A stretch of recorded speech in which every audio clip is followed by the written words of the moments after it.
भाई पाप का बाप कौन है? पाप का बाप देह अभिमान, ये अभी तक समझ में नहीं आया है? ये समझ में नहीं आया। कोई भी पाप करेंगे, कोई भी विकार करेंगे, माने विपरीत, कार माने कार्य, जो भगवान के बताए हुए काम हैं उन कामों के विपरीत जो भी काम करेंगे, माने रावण की मत पर है, रावण की मत का कोई भी काम करेंगे तो वो विकार है, वो ही पाप है, और उस पाप का बाप है देह अभिमान। देह अभिमान होगा तभी तो काम विकार भोगेंगे। देह अभिमान है ही नहीं, स्त्री और पुरुष का ज्ञान ही नहीं है, आत्मा हूं मैं, ये भी सामने आत्मा है, पक्की स्मृति हो गई। हम आपस में भाई बहन हैं, आपस में भाई भाई हैं, तो भाई भाई में थोड़े विकार पैदा होता है। क्रोध है, क्रोध भी तब आता है ये नीचा है, मैं ऊंचा हूं, मैं राजा हूं, ये रंक है, ये दुश्मन है, ये भंगी है, मैं ब्राह्मण हूं,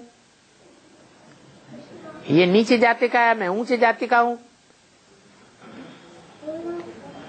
ये नीचे जाति की भावना पैदा होती है, अपने को ऊंच समझने की भावना पैदा होती है, तब क्रोध पैदा होता है। इसने मेरे से ऐसे कैसे कह दिया, इसने मेरे को कैसे थप्पड़ मार दिया, इसने मेरे को क्यों छू दिया, तो क्रोध पैदा होता है। वो देह अभिमान भरा हुआ है, उसके पीछे कारण है देह अभिमान। लोभ आता है, लोभ के पीछे भी देह अभिमान भरा हुआ है। मुसलमान आए भारत में, किस लिए आए हैं? कौन सी दृष्टि लेके आए? लोभ की दृष्टि लेके आए। बाहर रेगिस्तान में उनको कुछ खाने पीने को मिलता नहीं था, काम विकार की अति होती जा रही थी, काम विकार को भोगने के लिए ऐशो आराम की चीजें चाहिए, कैसे पूर्ति करें?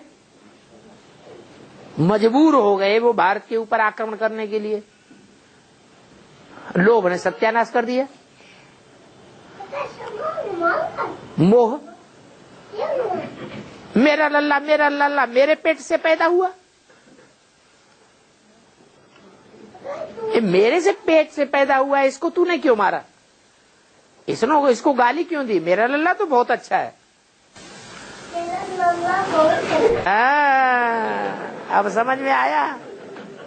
अब तू बड़ा होगा तब लल्ला होगा, तू तो इतना बड़ा होने ही वाला नहीं है जो लल्ला होगा है।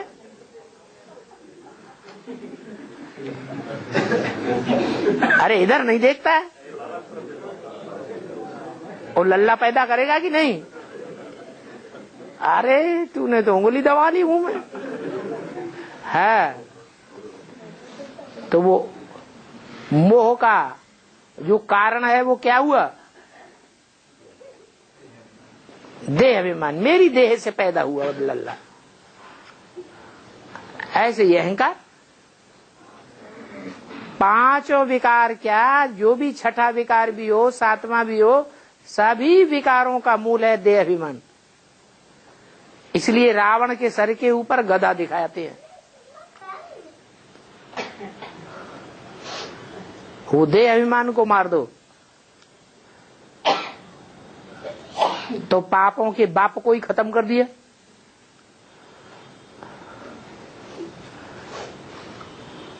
पाप होंगे ही नहीं।